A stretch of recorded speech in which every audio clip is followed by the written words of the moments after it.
Hey everyone, welcome to our channel. In this tutorial, I'll show you how to reset your mouse settings to default on Windows 10 or 11.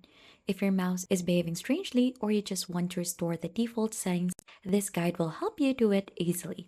So let's get started.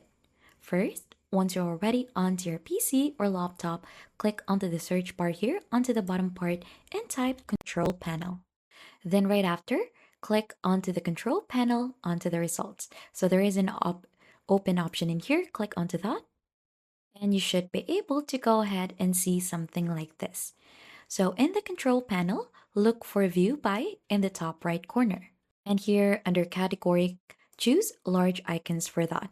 Then right after, find the mouse here.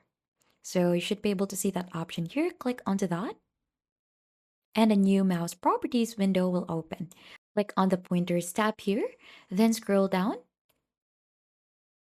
and click on use default to reset cursor to default scheme. Then you'll just have to click on OK and apply right after. This will go ahead and save the changes onto your device.